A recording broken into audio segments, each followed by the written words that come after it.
Gente, eu consegui. Gente, bom dia, boa tarde. Eu tive uns problemas para entrar, mas eu estou aqui, consegui. Que bom, a gente já estava quase migrando para o Meet. Ai, Trícia, que saudade de você. Verdade. Tudo bom? Tudo, e você? Desculpa, gente, tô com saudade dela. Podemos começar, desculpa, gente, desculpa. Imagina. Você quer se apresentar? O que você prefere?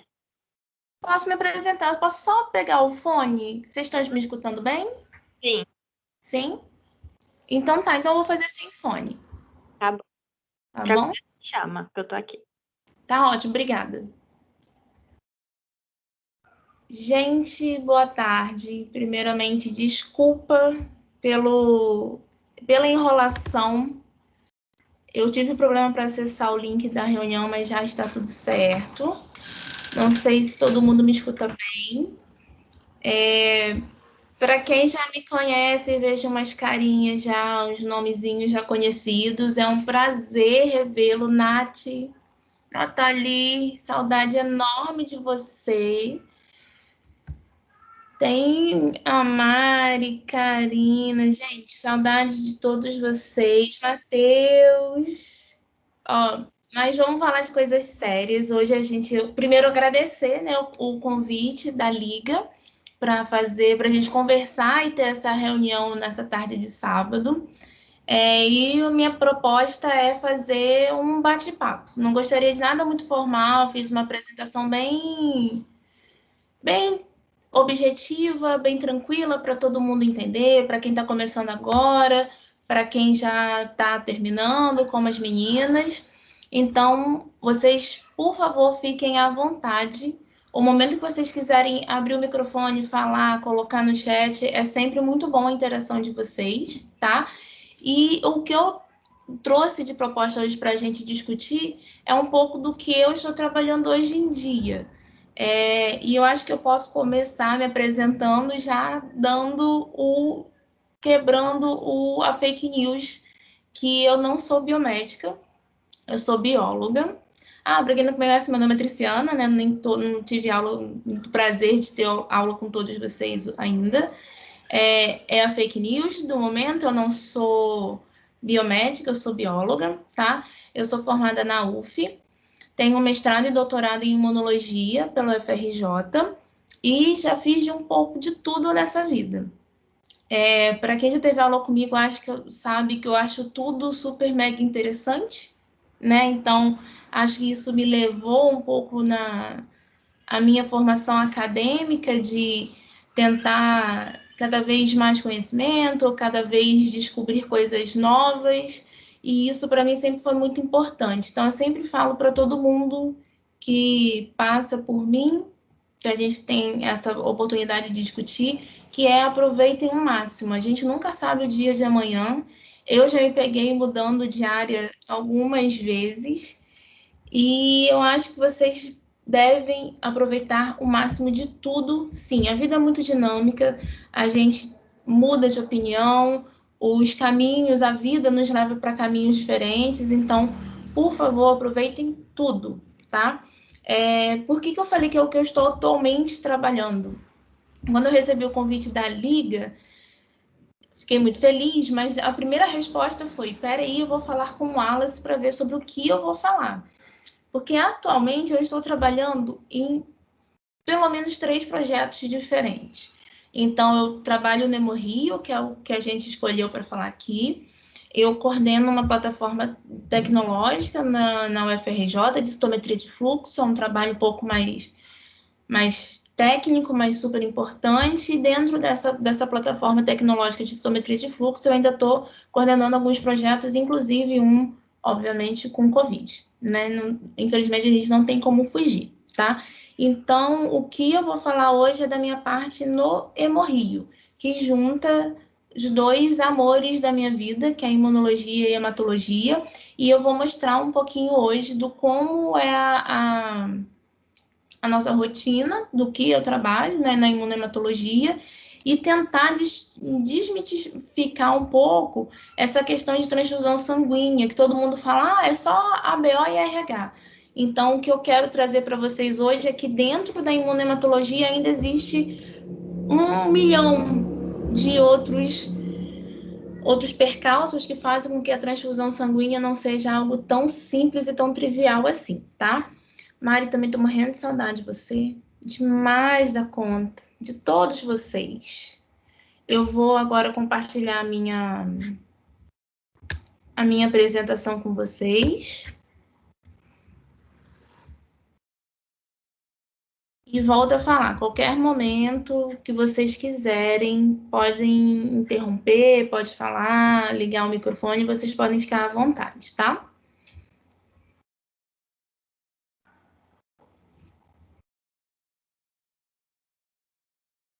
O que eu quero compartilhar? Tela.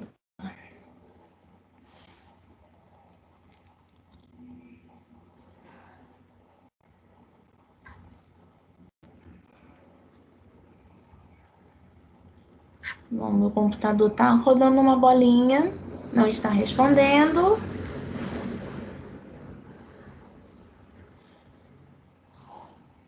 Agora ficou tudo preto para mim. Foi. Então, gente, esse aqui eu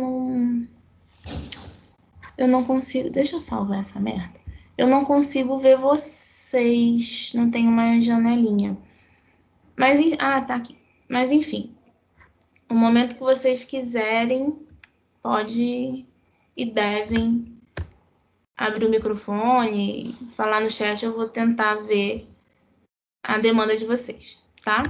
Então, para quem ainda não me conhece e talvez não tenha uma proximidade maior, uma intimidade comigo, fiquem à vontade. O meu e-mail está aqui, tá? Qualquer coisa que vocês queiram saber da palestra de hoje ou de qualquer outro assunto, vocês podem ficar à vontade e me mandar e-mail, tá? Que eu respondo pelo menos dentro do mesmo dia, é a forma mais fácil. E o que a gente vai discutir hoje é a imunohematologia. E, principalmente, entender que a imunohematologia ela é muito ampla, ela tem uma complexidade muito grande e ela vai além do que a gente normalmente conhece, que é o sistema ABO, tá? Mas o que é a imunohematologia, né?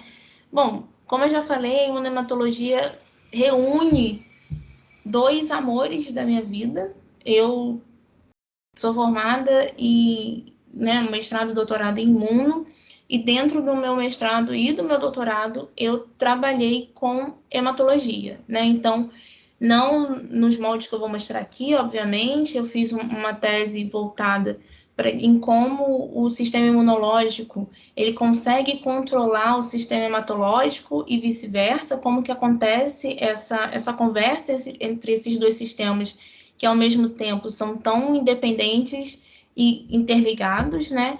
E eu trabalhei com isso no estabelecimento de metástase óssea a partir de tumor de mama, né? Então, desde o meu mestrado, desde o meu doutorado, eu já venho trabalhando nessa interface de imuno e hematologia e com pesquisa, né? E agora, um pouco mais recente, com a imunohematologia de pacientes no Hemorrio, né? Mas o que é a imunohematologia? Ela é uma especialidade dentro da imunologia que estuda exclusivamente a interação entre antígenos e anticorpos das hemácias, tá? Então, as hemácias, elas podem ser encaradas como antígenos quando a gente faz, por exemplo, uma transfusão fora de compatibilidade, tá? E isso tem uma relevância clínica muito grande. É tão importante o impacto clínico dessas incompatibilidades, é tão grande que se criou essa disciplina, tá? Mas, e aí? Eu tô lá no primeiro período, eu não faço ideia do que é um antígeno. Não tem problema, vamos falar aqui rapidamente o que é. Eu acho que nessa altura a gente já pode pegar e qualquer um na esquina acha que é imunologista, né? A gente fala da televisão e a gente está escutando tantos conceitos e se apropriando deles erradamente, que é até bom a gente parar e rever, por exemplo, o que é um antígeno. Antígeno é qualquer substância, principalmente de natureza proteica, que é diferente de tudo que a gente tem no nosso corpo. Então, qualquer substância exógena é potencialmente um antígeno. E esse antígeno, por ele não ser próprio do nosso organismo, ele é capaz de desencadear uma resposta imunológica, ou seja, o nosso sistema imunológico, ele é como... ele vai perceber que aquilo não pertence ao nosso organismo, que aquilo não deveria estar ali, e ele vai começar a desenvolver mecanismos bioquímicos e fisiológicos que vão fazer com que aquela proteína, aquele antígeno, seja eliminado, tá? Qual a forma de eliminação? 1 milhão de formas. A gente, para quem já fez imuno, sabe que a gente tem uma imunologia humoral, que é aquela baseada em anticorpos, a gente tem imunologia, a resposta celular, de células T. Então, o sistema imunológico, ele está aí para nos defender de tudo aquilo que é estranho, tá? E estranho e de reações antigênicas, entende-se não só vírus, bactéria,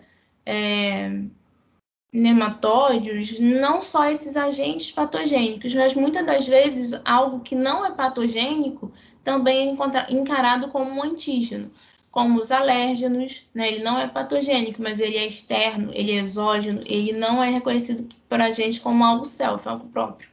Da mesma forma, quando eu pego uma hemácia, essa hemácia ela pode ser reconhecida como algo não pertencente ao meu organismo. E nesse reconhecimento, nesse estranhamento entre os organismos, essa falta de compatibilidade sanguínea, é isso que a gente que trabalha com imunohematologia vai estudar, tá? Essa interação molecular entre os antígenos e os anticorpos, eles são fundamentais para a prática do serviço de saúde, tá? E principalmente para a decisão de transfundir ou não um paciente. A transfusão sanguínea, obviamente, ela é uma prática que ajuda muito, que ela vai, em algumas ocasiões, salvar a vida da pessoa, mas como todo procedimento médico, ela tem um risco. E as transfusões sanguíneas, ela tem um risco muito grande. Da mesma forma que ela pode salvar a vida do paciente, se ela for mal planejada, ela pode acabar com a vida do paciente também, tá? Então, a transfusão sanguínea, ela depende muito dos conhecimentos e muito desse respaldo que a gente dá na imunohematologia para que ela possa acontecer de uma forma segura e que o paciente possa aproveitar dos benefícios da transfusão sanguínea, tá? Gente, meu computador tá muito estranho. Ele travou de novo.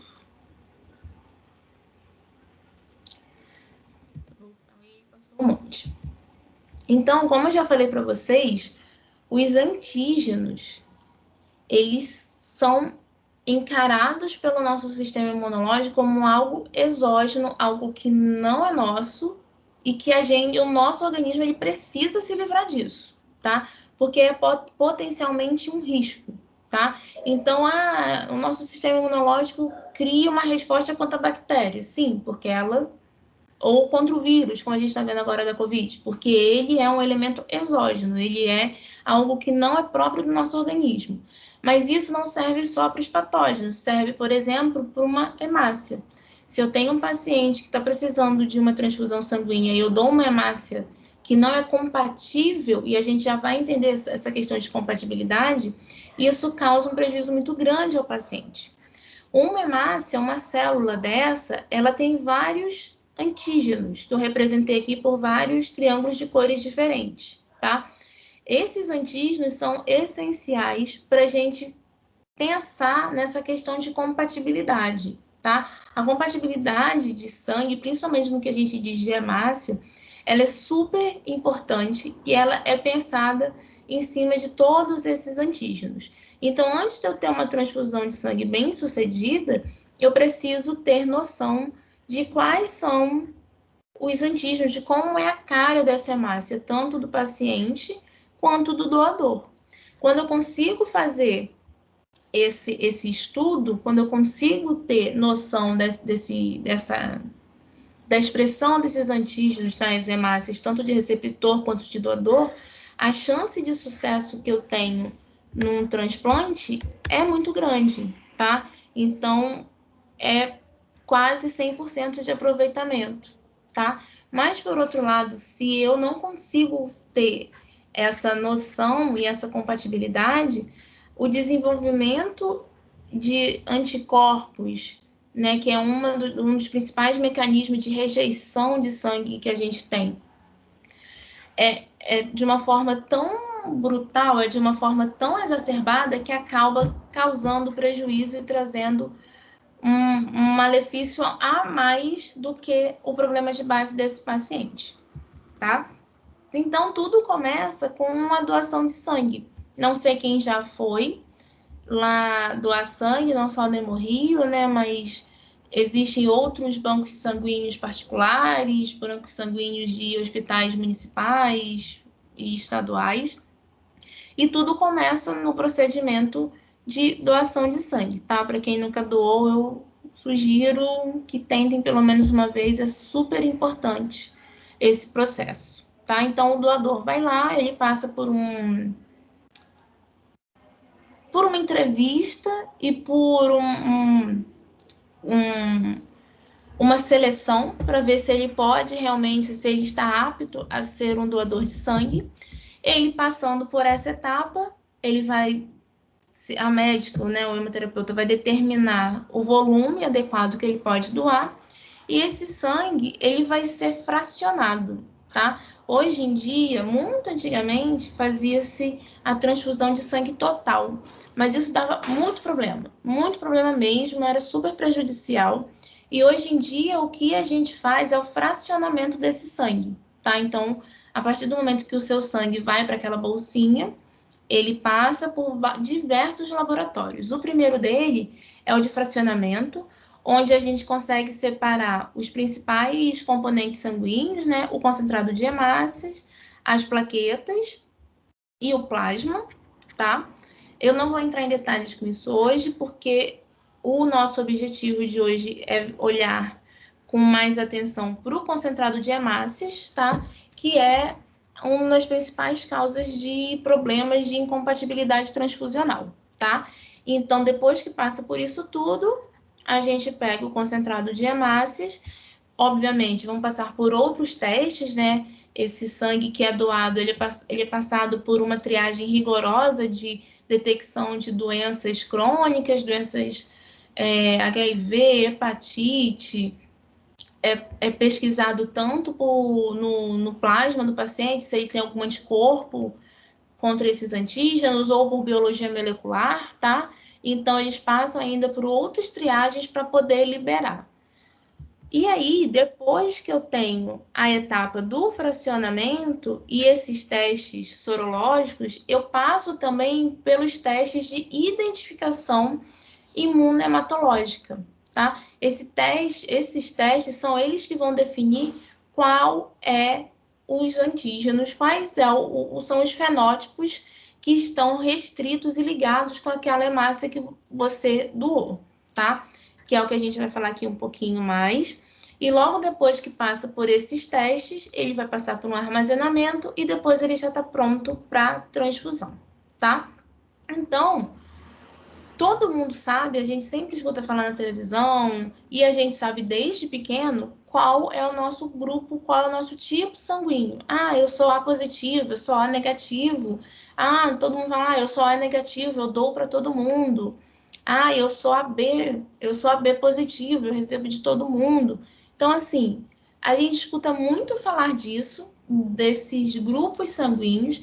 A gente tem uma noção de que esses grupos, eles são importantes no processo de compatibilização, no processo de saber, eu posso receber sangue desse tipo, ou eu posso doar o meu sangue para essa pessoa, mas muitas das vezes o nosso conhecimento é muito raso, né? É o conhecimento que não cabe, por exemplo, para um público-alvo de biomedicina. Independente se vocês vão ter ou não essa afinidade e ter vontade de trabalhar em hematologista ou em banco de sangue, é importante que vocês saibam um pouco mais profundamente essas questões que a gente tem uma noção muito superficial, tá? Acho que tem alguém falando. A Camila perguntou, gente, eu tô sem óculos também, tá? Então a careta vai ser uma coisa inerente. Por que causa problemas especialmente no concentrado de hemácia? Será que é pelo fator RH? Boa pergunta. O fator RH é super importante também, mas ele não é o único, tá? Eu vou chegar para responder sua pergunta, Camila. Então, por mais que a gente saiba, a gente não tem muita noção do que tem além disso. Eu costumo brincar que é como se fosse só a ponta do iceberg, né? O sistema, o que a gente sabe de compatibilidade, se aquele sangue serve ou não para determinada pessoa, ou se eu sou uma boa doadora, né? Na verdade, a gente está tão na merda, desculpa, mas a gente está com estoque tão crítico de sangue, que qualquer doador é um excelente doador, o seu sangue sempre vai servir para alguém, mas a gente precisa entender um pouco mais aprofundadamente o que significa essa questão de compatibilidade, tá? Acho que tem outra pessoa falando aqui. Ah, Camila é do primeiro período. Camila, assim como você ou qualquer outras pessoas do primeiro período, eu tô falando assim do jeito mais leve possível, mas se ainda assim se perdeu ou não conseguiu acompanhar o raciocínio, pode parar que eu volto, falo de novo, explico de novo, tá, Camila? Não tem problema. Aqui a ideia é a gente discutir que todo mundo, independente de qual seja o período, consiga acompanhar o raciocínio, tá? É mesmo para a gente conversar, tá? A Alice está perguntando, essa compatibilidade é tipo compatibilidade de doação de órgãos? Não. Excelente pergunta também, Alice. Compatibilidade, se a gente pegar a compatibilidade e transportar fora desse contexto, né? Quer dizer, compatibilidade quer dizer que se combina, né? Quer dizer que não existe nenhum mecanismo ou nada que impeça que você fique ali naquele ambiente, né? Tipo, eu sou compatível com dias de sol. Quer dizer que eu gosto de dias de sol e que me deixa tristes dias de chuva, por exemplo, sendo bem superficial. A compatibilidade de sangue ou compatibilidade de órgão quer dizer que você, como receptor, pode receber aquele sangue ou um determinado órgão sem que lhe cause prejuízo, sem que seu organismo enxergue aquele sangue ou aquele órgão como algo exógeno, tá? Como algo, como se fosse um antígeno. Por que é diferente? Quando a gente fala de compatibilidade sanguínea, a gente está falando de determinados antígenos, e quando a gente está falando de compatibilidade de órgão, por exemplo, a gente está falando de outros antígenos, a gente está falando do HLA. Alice, não sei qual é o seu período, mas só aprofundando um pouquinho, cada célula tem na membrana plasmática a expressão de determinadas moléculas, que é como se fosse a identidade da célula, como se fosse a impressão digital da célula, tá? Então, a hemácia tem uma impressão digital, o rim, as células renais têm uma outra impressão digital e cada célula tem uma impressão, tá? Tem uma combinação de moléculas na superfície ali expressas na membrana plasmática que faz com que ela tenha essa identidade. O HLA é uma dessas moléculas de identidade.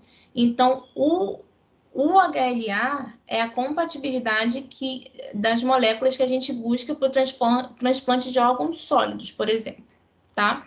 E para o transplante de sangue, o HLA já não é importante, porque esses antígenos, eles não têm relevância clínica para as hemácias, tá bom?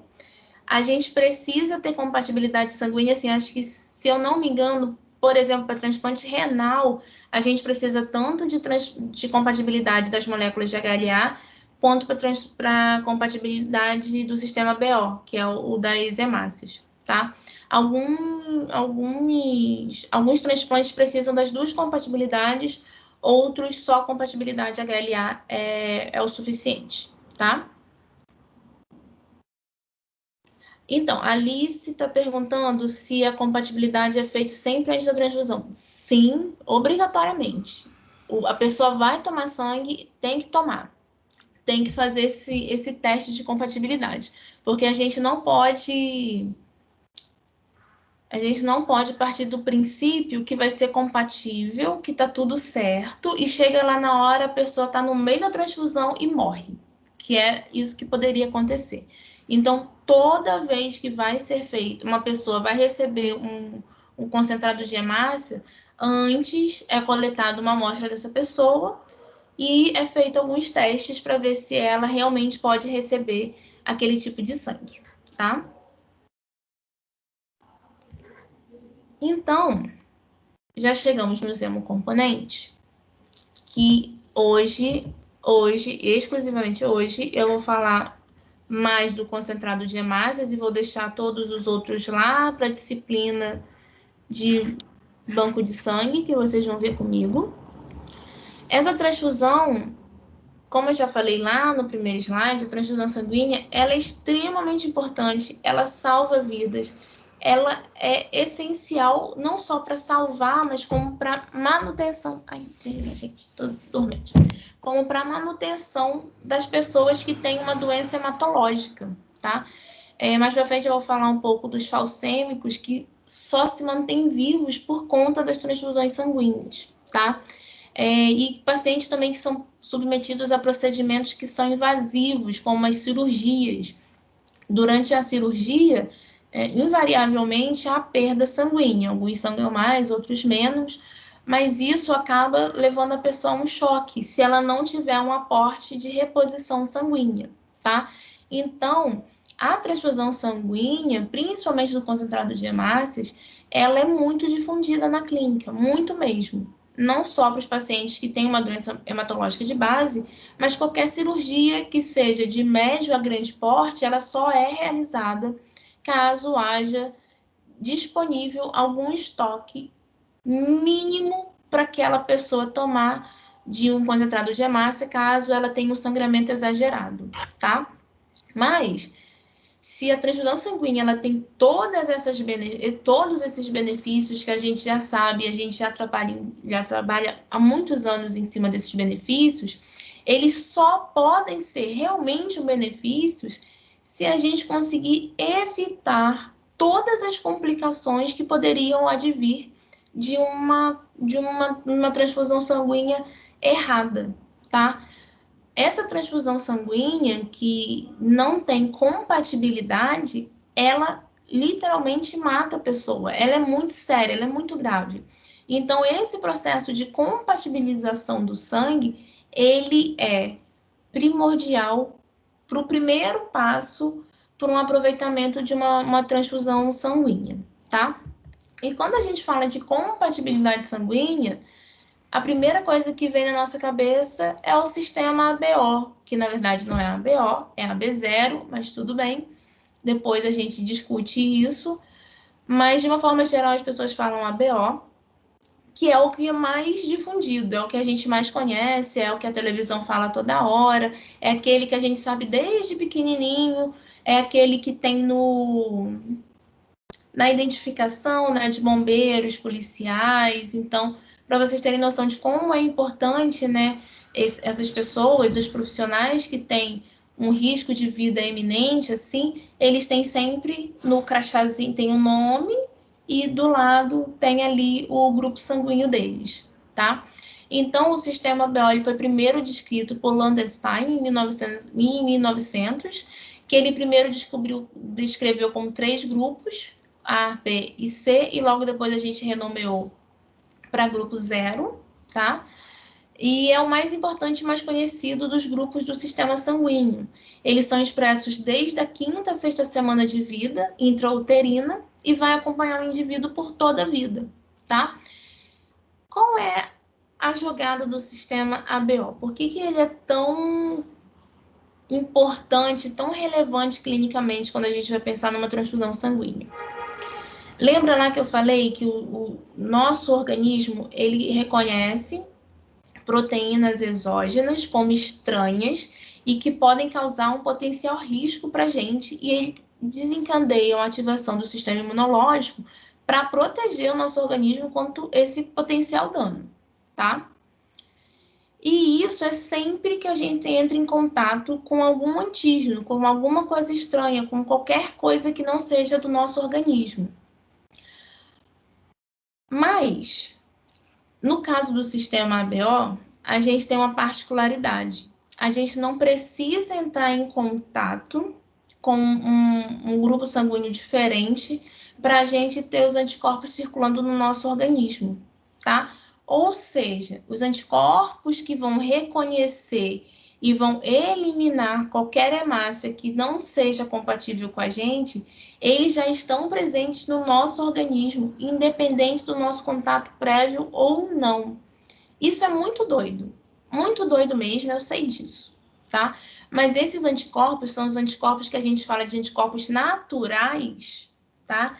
Eles têm uma teoria, hoje em dia ela é bem aceita até, que esses anticorpos direcionados contra os antígenos do ABO que estão lá na hemácia, eles, na verdade, são derivados da nossa microbiota, tá? Então, quando a gente nasce, a gente não tem nenhuma microbiota intestinal. E conforme a gente vai, amamenta, entra em contato com o ar, entra em contato com o mundo aqui fora da barriga da mãe, fora do útero, a nossa microbiota começa a se estabelecer. As bactérias que formam a nossa microbiota intestinal, elas compartilham esses antígenos. Os antígenos que estão presentes na superfície da bactéria são muito similares aos antígenos que estão presentes na membrana da hemácia. Então, a presença dessas bactérias faz com que a gente consiga ter o aparecimento espontâneo, que não é espontâneo, de anticorpos que sejam capazes de reconhecer uma hemácia que é diferente da minha. Ou seja, os anticorpos já estão prontinhos, apostos para me defender caso eu entre em contato com uma hemácia que não seja do mesmo tipo da minha. Foi? O Renato está perguntando, por que muitas vezes o sangue expressa os anticorpos ABO? Porque muitas vezes o sangue expressa anticorpos ABO do feto é diferente da mãe. Boa pergunta também, Renata. É uma questão de genética. E essa questão que o Renato acabou de levantar é extremamente importante. Não sei se vocês já ouviram falar também daquela doença que o neném nasce de eritrobastose fetal, que eles fazem até... Eles nascem ictéricos, né? Meio amarelinho, meio verdinho. Eles fazem tratamento lá, ficam expostos à luz para melhorar. E isso tem uma questão que o Renato levantou, que é a incompatibilidade de ABO e RH entre mãe e feto. Eu vou falar rapidamente também aqui por que isso acontece, mas é uma questão genética, tá? A Alice perguntou a mesma coisa da gestante. Eu vou falar um pouquinho melhor dos dois tópicos que a Alice e o Renato perguntaram, sobre as mamães, tá? Então, voltando aqui, os anticorpos que reconhecem as hemácias que não são as minhas como estranhas, eles já estão prontinhos lá, só esperando alguma coisa acontecer para poder atuar e eliminar essa hemácia que, teoricamente, pode me causar o mal. Lembra que nosso sistema imunológico não está sabendo que eu estou precisando de sangue. Ele não sabe que aquela hemácia, independente dela ser ou não a mesma da minha, eu estou precisando muito mais dela. Então, o sistema imunológico ele vai atacar deliberadamente qualquer antígeno, seja ele de origem patogênica ou não, seja um órgão, seja uma hemácia, é diferente, ele vai atacar, ele vai tentar eliminar, porque ele vai entender que aquilo ali não pertence ao organismo e vai querer e vai tentar nos proteger de algo que pode ser muito mais perigoso, tá? Então, o que acontece quando a gente pensa em grupo sanguíneo, nesse sistema ABO, que a gente tem é isso aqui, ó. Quando a gente fala que o nosso sangue é do tipo A, quer dizer que as nossas hemácias têm o antígeno A expressos nela. Tá vendo? Que são essas bolinhas verdes, azuis, dessa cor. Se eu tenho esses antígenos expressos, quer dizer que eu vou ter um anticorpo correspondente. É sempre casadinho, tá? Então, eu tenho hemácias do tipo A. No meu plasma, eu vou ter anticorpos do tipo anti-B, tá? Esses anticorpos anti-B, eles são capazes de reconhecer os antígenos que estão expressos na hemácia do tipo B, tá? Ou seja, se a hemácia do tipo B entrar em contato com o sangue de um paciente do tipo A, já era, acabou, né? Porque esse paciente tem anticorpos que vão reconhecer essa hemácia e vão eliminar essa hemácia, assim, em 10 minutos, a pessoa já induziu uma ativação imunológica tão grande, uma resposta tão grande, que em 10 minutos já foi, tá? Da mesma forma, a pessoa que tem hemácia do tipo B, que expressa o antígeno B na superfície da hemácia, ela vai ter circulando um anticorpo anti-A, ou seja, o indivíduo do sangue B é capaz de reconhecer o sangue A como algo ruim, como um antígeno, tá? Mas olha que interessante. No caso das pessoas que são A e B, elas expressam os dois antígenos na superfície da hemácia, tanto A, que é a bolinha, quanto B, que é o losango. E se ela expressa os dois, ela não pode expressar anticorpo nenhum, porque senão ela teria uma reação contra as próprias células. E o nosso organismo não faz isso. Abro um parêntese agora, nesse momento. Meninos novinhos do primeiro período, o que eu estou falando não é uma verdade. O nosso organismo, ele combate a nós mesmos, tá? Em alguns casos muito especiais, que são casos de doenças autoimunes. Mas fecho o parêntese agora e deixo para vocês verem isso mais lá na frente, tá? Então, quando eu tenho um sangue do tipo A e B, essa hemácia expressa os dois antígenos. Eu não tenho nenhum anticorpo aqui que vai reconhecer e vai eliminar essa hemácia. Tudo de bom. Já vamos entender por que isso é super importante. Já os indivíduos que têm a hemácia classificada como tipo O, que na verdade é tipo 0, ela não expressa antígeno nenhum. Ela não expressa nem antígeno A, nem antígeno B. Ou seja, a hemácia dela é carequinha, tá? Ela não expressa nenhum antígeno. Se ela não expressa o antígeno A e não expressa o antígeno B, ela tem os dois anticorpos presentes no plasma deles. Ou seja, os indivíduos do grupo O, se receberem qualquer hemácia dessas aqui, ele vai ter anticorpo para eliminar prontamente qualquer uma desses três grupos, tá? Gente, ficou claro essa questão de quem tem o antígeno e é sempre casadinho, né? O antígeno e o anticorpo. Ficou alguma dúvida aqui? Eu posso prosseguir?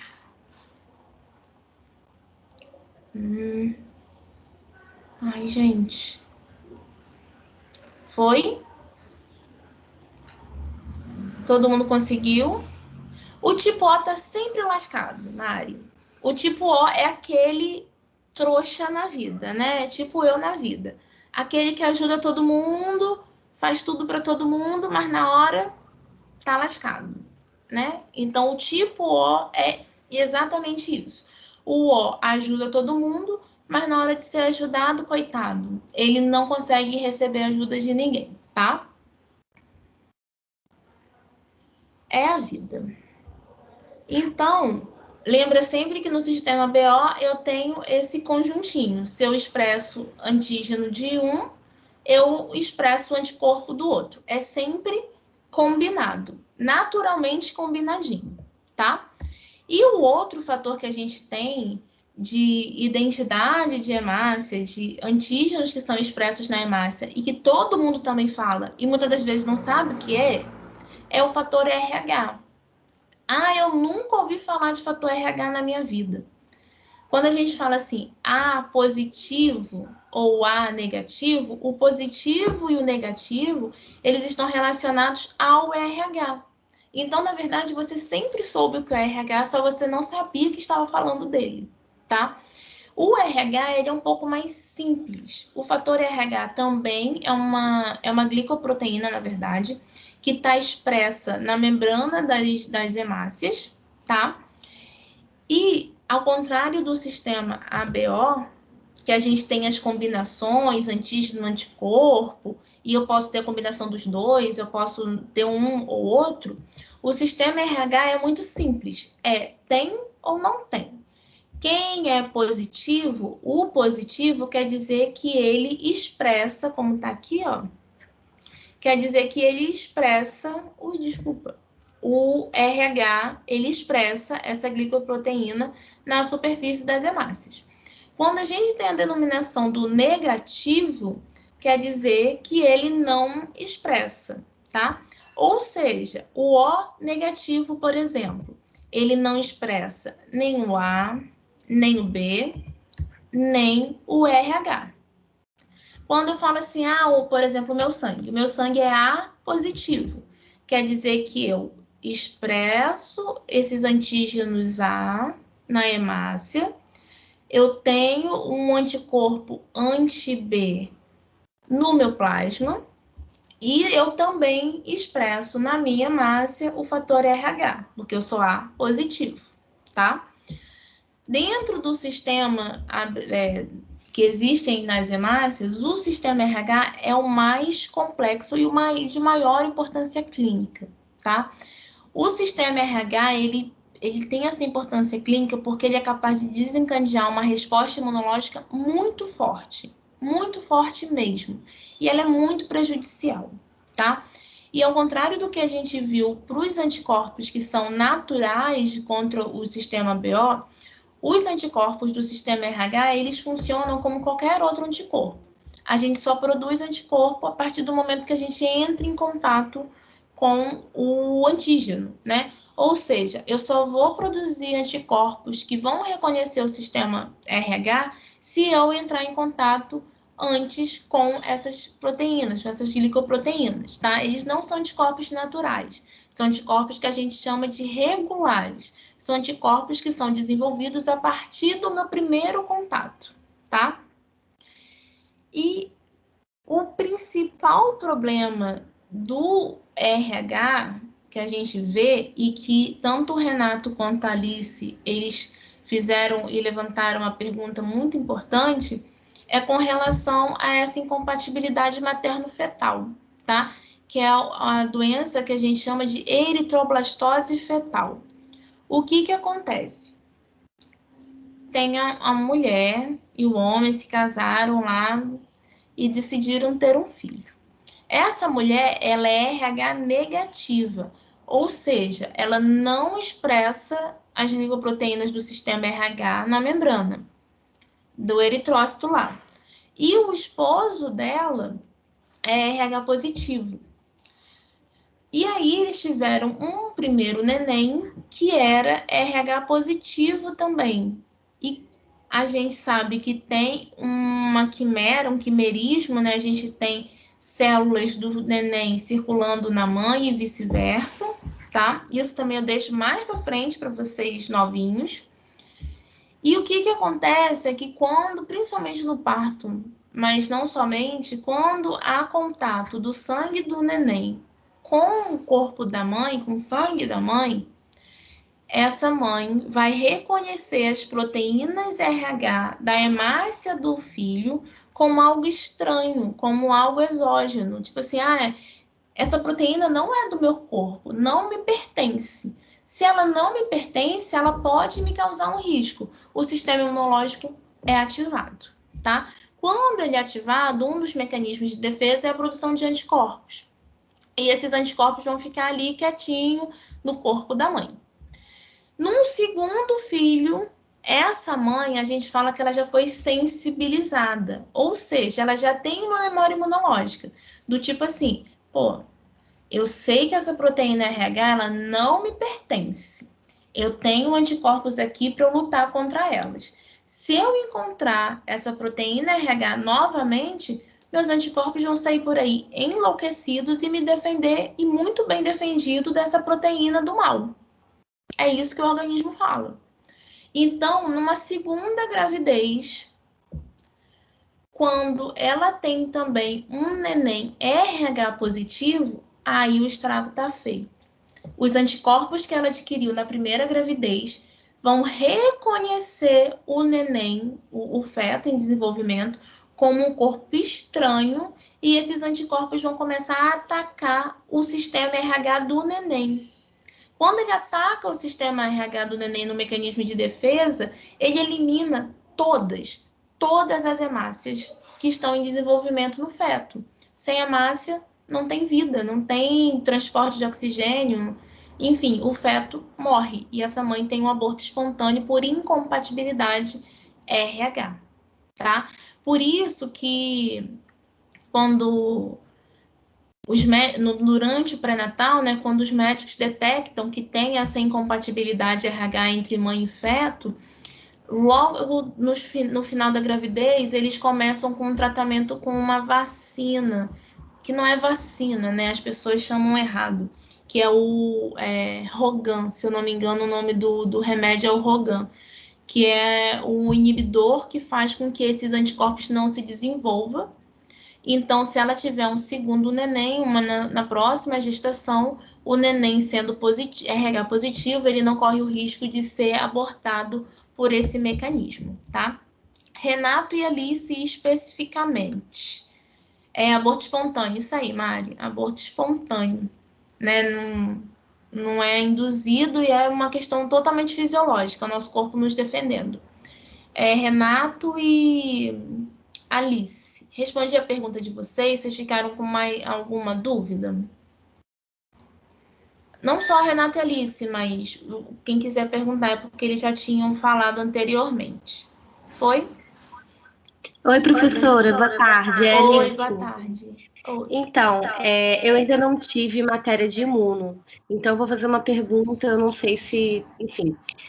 Você falou que a segunda gravidez que seria o problema, né, por conta da geração de anticorpos. Isso. Porém, os anticorpos, eles não demoram cerca de 14 dias para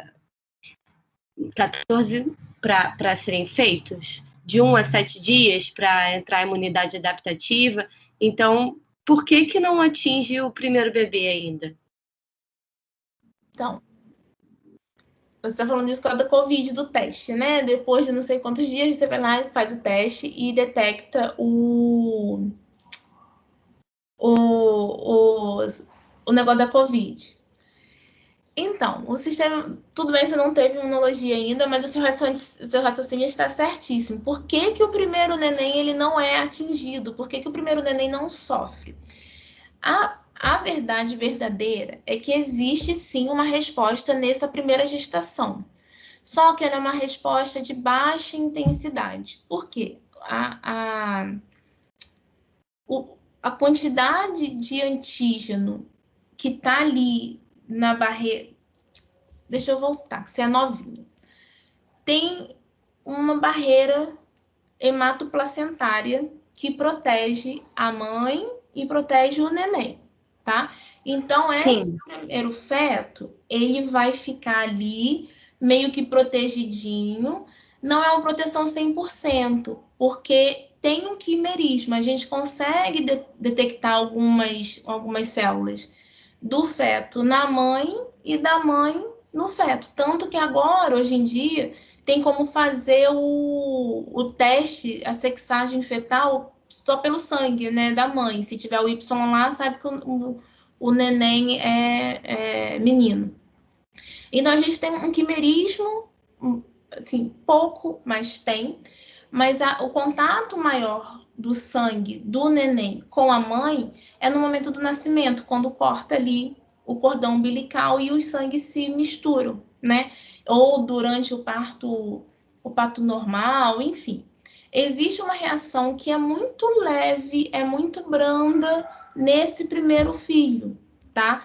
Porque os antígenos não são o suficiente para induzir uma resposta imunológica muito forte, digamos assim. Então, esse primeiro filho, ele vai ter uma resposta que não vai trazer sequela nenhuma para ele, tá? Num segundo momento, quando tem agora uma resposta já muito bem estabelecida, muito forte, o segundo filho, aí sim, ele vai ser prejudicado porque a resposta já está totalmente montada, totalmente estabelecida, tá? Isso, a Lara tá falando. Entendi. Foi, Alice? Então, no caso, o momento mais crítico é mesmo na hora do parto, porque até então existe a barreira hematoplacentária. E aí, no segundo parto, esse contato já é pior, né? Digamos assim. É isso? No segundo. Porque já tem as células de memória e tudo mais. Exatamente. Entendi. A resposta da mãe já está totalmente estabelecida, né? Então, é uma questão de memória mesmo, tá? Mas o primeiro feto, ele sofre muito pouco por conta dessa proteção. Não vou dizer que não tem sofrimento. Tem um pouco ainda, tá? A criança está falando, a Rebeca está perguntando se a criança pode nascer com alguma síndrome por incompatibilidade de RH. Então, quando a gente tem esse caso muito específico, que que a mãe adquire anticorpos anti-RH na primeira gestação, na segunda gestação, o neném nasce com essa síndrome, com essa doença que a gente chama de eritrobastose fetal, tá? Hoje em dia existem meios de controlar, de fazer com que essa resposta não seja tão exacerbada a ponto de matar a criança, né? Na semana passada, teve um caso até interessante no qual a gente estava ajudando o pessoal lá do Instituto Fernandes Figueiras e eles estavam fazendo uma transfusão intrauterina, justamente por uma questão dessa. A gente teve uma mãe que já tinha tido uma gestação e na segunda gestação ela tinha anticorpos contra as hemácias do segundo filho. E a resposta dela foi muito forte. Então, eles tiveram que fazer um transplante intrauterino via cordão umbilical para tirar e dar aporte sanguíneo para esse neném conseguir terminar de desenvolver e chegar na época lá de fazer o parto, tá? Hoje em dia tem essas técnicas que fazem com que o feto consiga chegar a termo, nascer, né, dependendo da resposta. Alguns sofrem, a mãe sofre aborto espontâneo, muitas das vezes nem sabe o porquê que levou, né, depois que se investiga e se descobre, né, mas muitas das vezes a mãe não sabe o que causou esse aborto espontâneo, tá? E a sequela que a gente tem, assim, que eu posso falar para você com mais certeza, porque não é muito minha área, é a eritroblastose fetal. Ele nasce o neném nasce amarelo, né, icterício, devido à destruição das hemácias no corpinho dele, e com o tempo ele vai passando uns tratamentos até se normalizar, tá? Mas o segundo filho nasce sim com sequela, tá? Ai, Mari, que horror, garota. A Lara está perguntando se esses casos podem causar parto prematuro. Não sei, Lara. Não faço a menor ideia. Posso te responder essa pergunta com mais certeza para frente. Não sei se existe um manejo de fazer uma cesárea prematura, talvez se o neném tiver em muito sofrimento, né? Esse caso da transfusão intrauterina, foi um caso desse. O neném estava muito ruinzinho, o feto, né? Ele estava muito ruim. Eles fizeram a transfusão intrauterina, né, na criança. E eu acho que estava só esperando realmente, acho que a partir de tal semana que você pode tirar o neném prematuramente, né? Sem grandes riscos. E aí eu acho que ele nasceu até. Acho que foi terça-feira que o neném eles fizeram o parto prematuro do neném, tá? A Alice está falando que mesmo com todos os cuidados e testes, pode dar errado na hora de... Claro, Alice! Ô, amiga! Alice, sempre pode dar errado. Pode ter certeza disso, que infelizmente as transfusões sanguíneas não são 100% seguras, tá?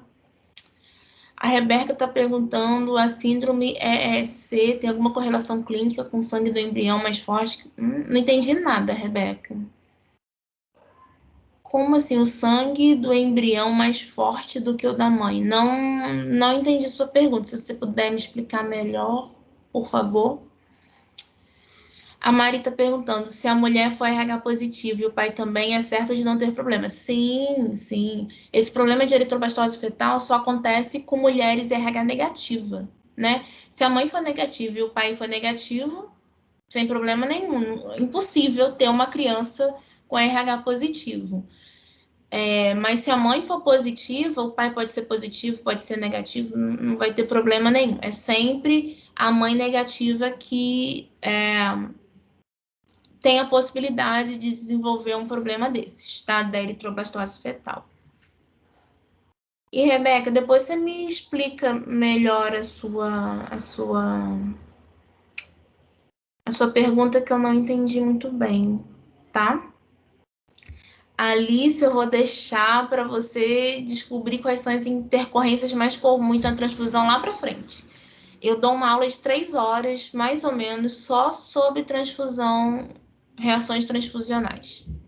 Então, assim, eu não tenho nem como te falar agora, só que existem reações muito bravas, muito punks, e reações que são um pouco mais leves e mais fáceis de se controlar.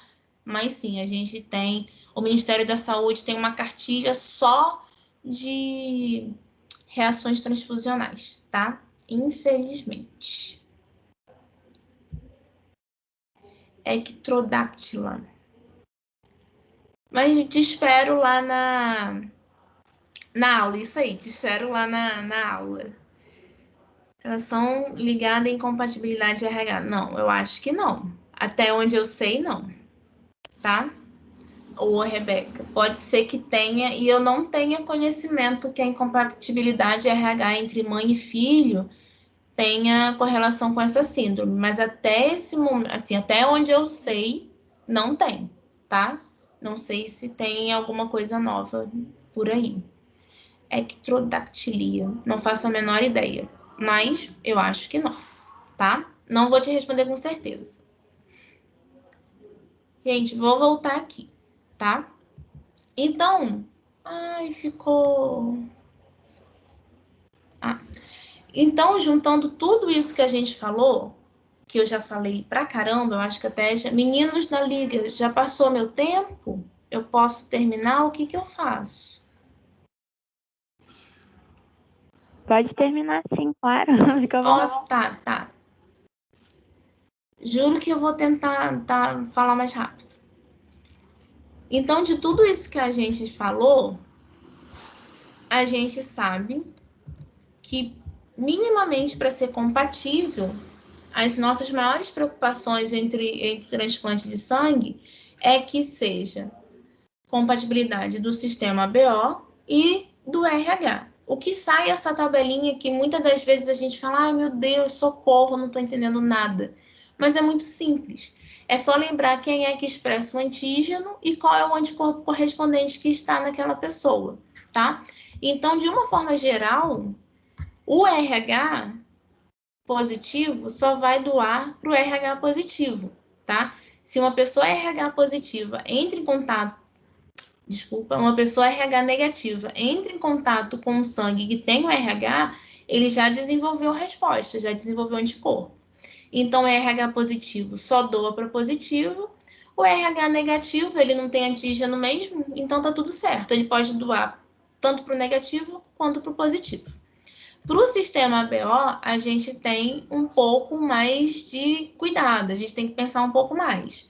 Por exemplo, lembra lá para mim que o O, ele não expressa nem o antígeno A, nem o antígeno B. Então tá tudo certo, ele pode doar para todo mundo. Qualquer pessoa que receber não vai reconhecer antígeno nenhum na superfície dessa hemácia. Ele não tem mesmo, então não vai desenvolver resposta. Já o B, por exemplo, uma hemácia B, ela tem lá na superfície os antígenos B. E aí eu tenho que tomar cuidado. Lembra lá para mim, tipo o O. O O não tem nenhum antígeno na superfície da hemácia, mas ele tem os 2 anticorpos circulando no plasma dele. Se ele recebe uma hemácia com um antígeno B, o anticorpo dele só está esperando isso. Ele vai lá, vai pegar essa hemácia e acabou, tá? Vai ter uma reação que não vai ser legal. Da mesma forma, por exemplo, o AB positivo é aquele que só pode receber do... O AB positivo é aquele que é crítico também. Por quê? Ele tem tanto o antígeno A quanto o antígeno B. Ou seja, ele tem a expressão dos 2 antígenos. Se ele doar, por exemplo, para uma pessoa do tipo O, já era, porque o O tem os 2 anticorpos que vão reconhecer os 2 antígenos na membrana dessa hemácia, tá? Então, essa tabelinha de compatibilidade, ela parece ser difícil, mas na verdade ela é bem simples. É só ir com calma e pensar quem expressa o antígeno e qual o anticorpo que está combinado a ele, tá? E aí você fala, nossa, caraca, tá muito difícil conseguir compatibilidade. Pô, se Deus o livre e guarde, eu sofro um acidente, meu sangue é A positivo, eu preciso de um doador do tipo O, que seja RH positivo, ou preciso de um doador do tipo B, ou do tipo A. Isso é muito difícil, isso é muito confuso. Sim, e eu te digo que piora. Porque o que a gente sabe de compatibilidade sanguínea é até aqui. Ninguém fala assim, o meu sangue é A positivo, DUF B, MNS negativo, KID A negativo. A gente só fala ABO, AB negativo, a gente só fala isso. Na verdade verdadeira, existem até 2019, que é o mais atual, que foi liberado pela Sociedade Internacional de Transfusão Sanguínea, até 2019 foi feito um levantamento que a gente tem 360 antígenos expressos na nossa hemácia. Ou seja, o ABO e o RH é tipo nada, perto dos outros antígenos, tá? Mas isso não é tão grave assim. Por quê? Quantas vezes você vai receber... Deus nos proteja, mas quantas vezes uma pessoa normal, uma pessoa que ocasionalmente teve um problema, ela vai receber sangue uma vez na vida, tá? Lembra que o problema dos anticorpos é sempre a segunda rodada, é sempre na geração de memória, tá? Então, se eu recebo sangue uma vez na vida, eu não preciso me preocupar com todos os outros 358 antígenos. Não vai impactar na minha vida. Mas, isso aqui só para mostrar as divisões. Cada um desses antígenos, eles têm funções que na vida, né? Eles não são só antígenos, eles têm outras funções, tá? Não vou nem entrar nisso. Mas existem pessoas que, infelizmente, precisam tomar sangue regularmente, precisam entrar em contato com a hemácia de 15 em 15 dias, por exemplo, que é o caso dos pacientes que a gente chama de politransfundidos, tá? Esses pacientes são pacientes que receberam pelo menos 2 transfusões sanguíneas na vida. Um caso muito específico, que é o caso que eu tenho muita recorrência e que a gente atende com bastante atenção no Hemorrio, é os pacientes com anemia falciforme, tá? A anemia falciforme eu também não vou entrar em detalhes, mas é uma doença hereditária, no qual as hemácias, elas têm uma alteração morfológica e, obviamente, funcional, né? Que são, as hemácias perdem essa morfologia aqui de disco bicôncavo e adquirem essa morfologia de foice, né? Por isso que a gente chama de falciforme, que é o que está mostrando aqui, ó. Aqui é uma hemácia normal, digamos, com formato discoide. E essas hemácias aqui que estão apontadas pela setinha são as hemácias em formato de foice, são as falciformes, tá? A anemia falciforme é uma doença super grave, é uma anemia crônica. Os pacientes têm vários problemas e eles são acompanhados por uma equipe multidisciplinar muito de perto, tá? O tratamento deles é extremamente complexo também. E um dos tratamentos, que é um paliativo, né, já que não tem cura, é a transfusão sanguínea, tá? E no começo eu falei que a transfusão sanguínea salva vidas. Porque, por exemplo, um acidentado, ele precisa daquele sangue naquele momento. Mas um paciente falciforme, você não salva a vida dele, você mantém ele vivo. Não adianta você fazer uma transfusão. Esse paciente, ele recebe transfusão de 15 em 15 dias. Tem pacientes no Hemorrio que a gente até sabe, fulano veio, vai ser difícil achar sangue para ele. E hoje é a troca de fulano. Porque eles vão realmente de 15 em 15 dias, eles tomam bolsa de sangue de 15 em 15 dias, tá? Infelizmente, a vida dele inteira vai ser transfusão de sangue como um tratamento paliativo, tá? E qual o problema desses politransfundidos? Só uma vez que ele ache um desses antígenos que não seja compatível com ele, ele vai começar a desenvolver anticorpo. Ele vai começar a desenvolver anticorpo, tá? Isso dificulta demais a vida deles. Porque esses pacientes falcêmicos, como eles recebem sangue recorrente, assim, muitas bolsas de sangue, eles estão expostos a muitos antígenos diferentes. Porque, infelizmente, a gente não consegue compatibilizar 100% dos antígenos, tá? O que é feito na clínica, principalmente para esses pacientes politransfundidos, é fazer uma compatibilização com o maior número de antígenos eritrocitários entre o doador e o receptor. E para isso a gente usa o que a gente chama de hemácias com fenótipo estendido. Ou seja, são hemácias que vêm de um doador e que a gente sabe muito mais do que só o ABO e o RH da hemácia, tá? E aí eu trouxe aqui um exemplo de mim mesma, tá? Esse aqui é a tela do Hemorrio que eu printei para trazer para vocês. Então, aqui, essas letrinhas, são todos os sistemas que contêm relevância clínica, né? Óbvio, a gente tem 360 antígenos, mas nem todos eles têm relevância clínica, né? Quando eu falo de relevância clínica, são aqueles que podem causar uma reação transfusional muito forte, que são aqueles que podem induzir um prejuízo maior do que um benefício no paciente. Então, no Hemorrio, a gente rastreia para todos esses antígenos, que são de importância clínica transfusional, tá? Esse aqui é o meu fenótipo. Como vocês podem ver, não está todo preenchido, porque, infelizmente, a gente não tem reagente. A gente sofre com isso também, tá? Então, eu só me fenotipei para o que sobrava, para não causar nenhum prejuízo para o paciente, até porque eu estou fazendo tratamento, né? Estou com aparelho, então eu não posso doar sangue durante um tempo. Mas vocês podem ver que aqui eu tenho um fenótipo bem estendido. Ou seja, da minha última doação, provavelmente eles pegaram as minhas hemácias, que tem todos esses antígenos, como você pode ver, negativo e positivo, né? Aqui, NP, negativo e positivo, e combinaram certinho para algum receptor ou algum paciente falcêmico que não fosse desenvolver nenhum anticorpo contra os antígenos que eu tenho na minha hemácia, tá? E aí, eu trouxe aqui uma imagem só para vocês olharem como que é. Deixa eu aumentar aqui só para vocês entenderem como é feito esse teste lá no laboratório. A gente faz através desses cartõezinhos, que é um cartãozinho mesmo, ele deve ser desse tamanhozinho assim, tá? E aí, a imagem ficou horrorosa, mas tudo bem.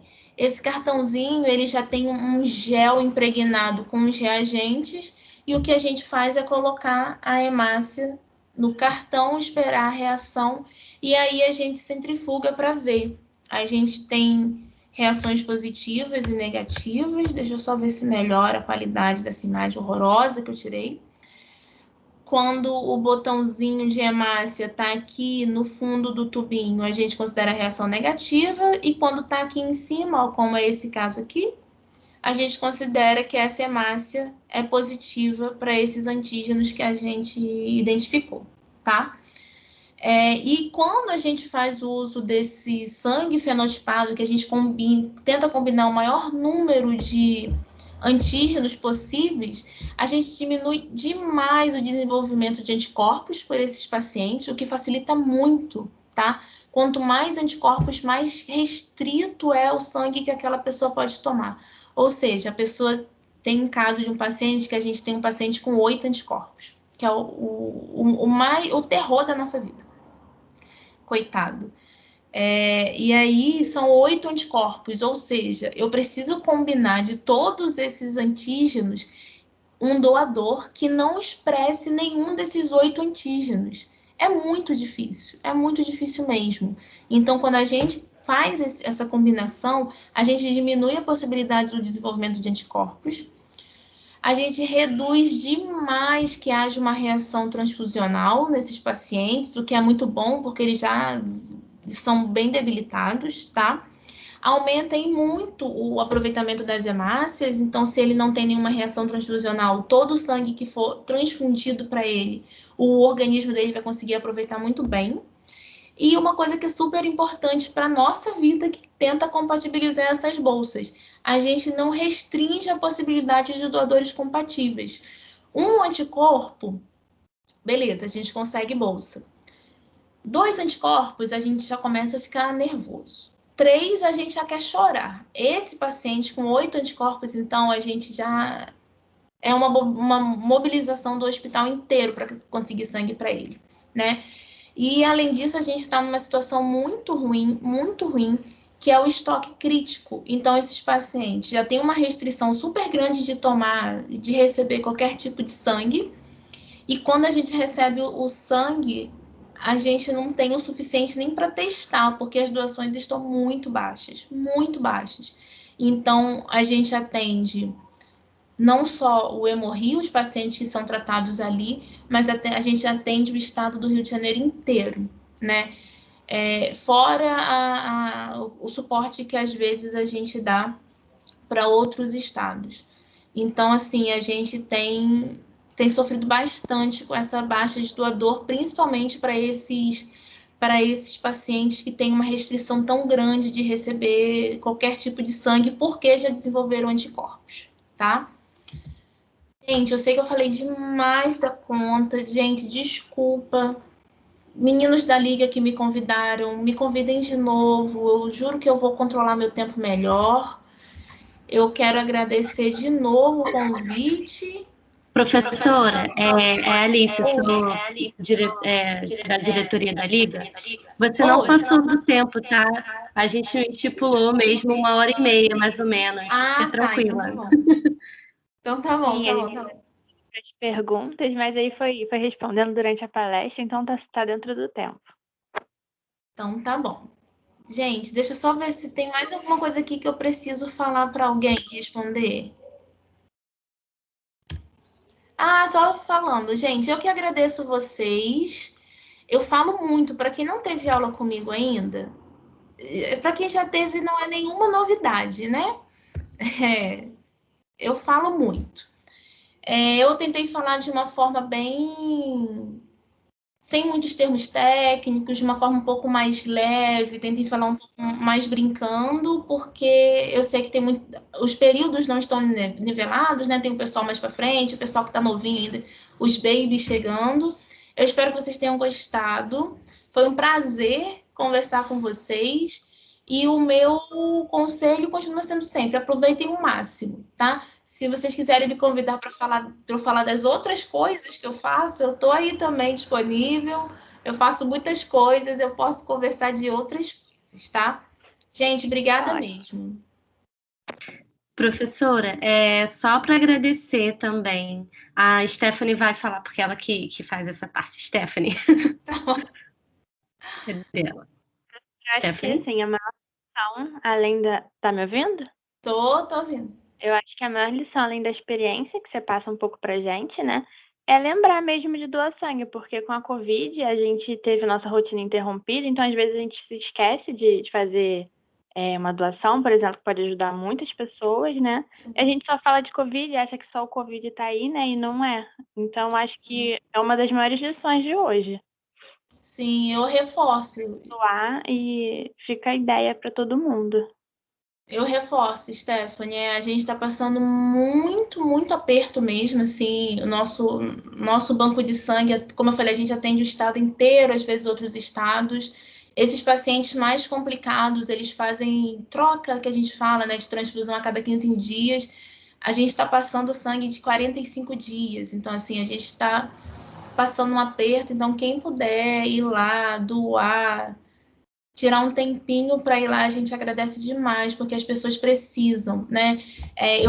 Nas matérias antes, eu faço uma visita guiada, né? Morri, eu levo todo mundo pro laboratório, eu não tô nem aí, encho o laboratório com vocês. E aí as meninas levam a gente para uma parte que é o aquário, que é a ala pediátrica. Nossa, gente, é muito triste. Então, assim, tem recém-nascido precisando de sangue, a gente não tem tipo 50 ml de sangue para passar para eles. Então, se alguém puder ajudar, por favor, reforço o convite para ir lá. Professora, mais uma vez, obrigada pela palestra. Eu que agradeço. Foi extremamente esclarecedora, até mesmo para mim, que eu não fiz ainda hemato, não fiz imuno, e eu, com certeza, consegui aproveitar bastante a palestra, mesmo com o nível ainda, né, iniciante. Eu estou agora no meu terceiro período, nem acabou ainda, né? Mas foi extremamente, assim, esclarecedora a sua palestra, e muito obrigada por aceitar o nosso convite da Liga, né, que está bem no comecinho, que você abraçou o nosso convite de uma forma tão bacana e gentil. Nada, eu que agradeço o convite, parabenizo a todos vocês que estão se empenhando para a Liga é super importante. Eu acho que vai além do trabalho acadêmico, assim, esses movimentos estudantis, eles são muito mais do que só acadêmicos, vocês vão ver que vale muito a pena. Muito orgulho de vocês, de verdade. Parabéns pelo trabalho. Professora, pelo apoio, tá? Nada. Palestra. Nada, eu que agradeço, gente. Agradeço todos vocês. E só para liberar, tem algumas perguntas perguntando só da doação. Quem já tomou a vacina, acho que é um mês depois, Renato, que pode doar, tá? E restrições para o Covid, eles só incluíram algumas perguntas a mais, tipo assim, sentiu gripado, teve Covid, dor de cabeça. Durante a entrevista, né, que vocês vão com o pessoal da enfermagem fazer uma entrevista prévia, tem algumas perguntas a mais, tá? E para quem toma vacina, é um mês depois da segunda dose, tá? A Tarciane, acabei de falar, tá? Gente, então, obrigada. Não sei se tem presença, meninas. Tem presença? Acho que ele manda um relatório de presença. Vai pegar aqui os nomes, a gente só pede pro pessoal, né, que não pôde participar, passa para todo mundo para eles preencherem o formulário de falta, só isso. A lista a gente já pegou aqui. Então, tá respondido, Tarciane. Gente, então acho que é isso. Qualquer coisa, vocês podem me mandar e-mail. Infelizmente, eu não vou falar para a gente se esbarrar na faculdade para conversar. Mas me manda e-mail, fique à vontade. Para quem eu não conheço ainda, estou esperando vocês na Imuno, na Hemato, no Bioprocessos. A gente ainda vai ter a oportunidade de se conhecer melhor. Para quem eu já conheço, gente, muita saudade de todos vocês, todos mesmo. Vocês sabem o quanto eu sou agarrada e gosto, né, dessa conversa. Então, espero revê-los em breve, tá bom? Gente, obrigada pelo convite, obrigada mesmo. E fico à disposição caso vocês queiram conversar de outros assuntos. A gente pode marcar outra palestra, tá bom? Gente, muito obrigada mesmo. Beijo, bom sábado para vocês. Bom final de semana, gente. Obrigada, gente. Um beijo grande. Obrigada pela Boa noite. participação. Beijos.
You tell me that you love me.